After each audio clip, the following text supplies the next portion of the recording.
കട്ടിളപ്പാളി കക്കലും കൈയിട്ട് വാരലും എല്ലാം കൊണ്ട് ആകെ ശബരിമലയെ കൈയിട്ട് വാരിയിട്ടും പിണറായി സർക്കാരിന് അങ്ങോട്ട് മതിയാകുന്നില്ല.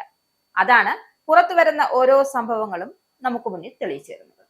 ഇപ്പോ അതാ ദേവസ്വം ബോർഡ് ക്ഷേത്രങ്ങളിലും ഓഫീസുകളിലുമൊക്കെ കോടികൾ ചെലവഴിച്ച് കമ്പ്യൂട്ടർവൽക്കരണം നടപ്പാക്കാൻ നടത്തിയ ശ്രമം പരാജയപ്പെടുത്തിയിരിക്കുകയാണ്. ആരെന്നറിയേണ്ടേ, ഇടത് ഉദ്യോഗസ്ഥരുടെ സംഘമാണ് മൂന്നാം തവണയും ഇത് പരാജയപ്പെടുത്തിയത്.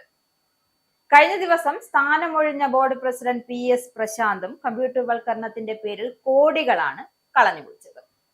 പേപ്പർ രസീതുകളിലൂടെ നടത്തുന്ന കോടികളുടെ അഴിമതിക്ക് കമ്പ്യൂട്ടർവൽക്കരണം തടയിടുമെന്ന തിരിച്ചറിവാണ് ഇടത് യൂണിയൻ ഇടപെട്ട് പദ്ധതി അങ്ങ് അട്ടിമറിച്ചത്.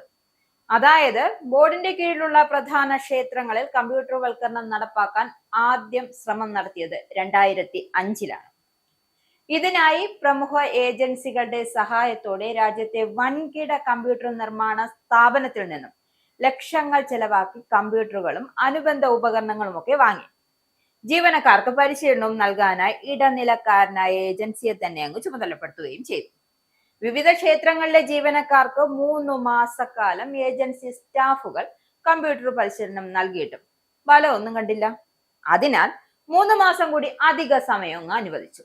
എന്നാൽ കമ്പ്യൂട്ടർ ഓണാക്കാൻ പോലും അറിയാത്ത ജീവനക്കാരോട് പരാജിതരായ ഏജൻസി സ്റ്റാഫുകൾ അങ്ങ് മടങ്ങി, അതായത് അടിയറവ് പറഞ്ഞു. ഇവരുടെ ശമ്പള ഇനത്തിൽ ദേവസ്വം ബോർഡിന് നഷ്ടമായത് എത്രയാണ്? 1 കോടിയിലേറെ രൂപയും. രാജഗോപാലൻ നായർ ദേവസ്വം പ്രസിഡന്റായ കാലത്താണ് രണ്ടാമത് കമ്പ്യൂട്ടർവൽക്കരണത്തിനുള്ള ശ്രമം വീണ്ടും നടന്നത്. കെൽട്രോണിൽ വൻ സാമ്പത്തിക തിരിമറി നടത്തി കുപ്രസിദ്ധ നന്ദിനി എന്ന വ്യക്തിയെ വൻതുക ഓണറേറിയം നൽകി സ്പെഷ്യൽ ഓഫീസറായി നിയമിച്ചു.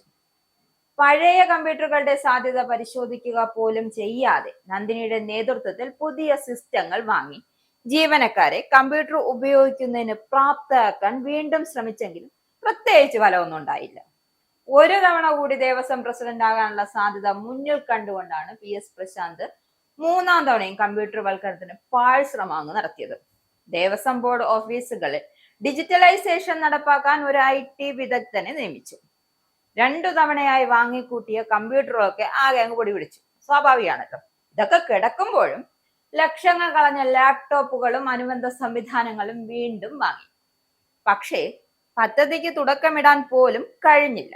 പൊതുമേഖലാ സ്ഥാപനമായ കെൽട്രോണിന്റെ ഓഫീസ് ഒരു വെളിപ്പാടകലെ ഉണ്ടായിട്ടും അന്താരാഷ്ട്ര ബ്രാൻഡുകൾക്ക് കോടികളാണ് ദേവസ്വം ഉന്നതർ ചെലവഴിച്ചത്.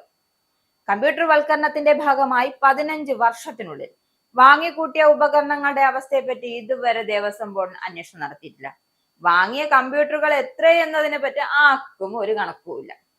ഇതിനോടൊക്കെ എത്ര കമ്പ്യൂട്ടറുകൾ ക്ഷേത്രം അതിൽപ്പുറത്ത് കടന്നുപോയിട്ടുണ്ട് എന്ന കാര്യത്തിനെ കുറിച്ചും പ്രത്യേകം വ്യക്തതയൊന്നുമില്ല. എന്തായാലും ശബരിമല സ്വർണ്ണക്കൊള്ള അടക്കമുള്ള കൊടിയ അഴിമതിക്ക് കളമൊരുങ്ങിയ ബോർഡിൽ ഡിജിറ്റലൈസേഷൻ നടപ്പാക്കാനുണ്ടായ കാലതാമസം ഉണ്ടായതല്ല, മറിച്ച് ഉണ്ടാക്കിയെടുത്തതാണ് എന്ന കാര്യം പകൽ പോലെ വ്യക്തം.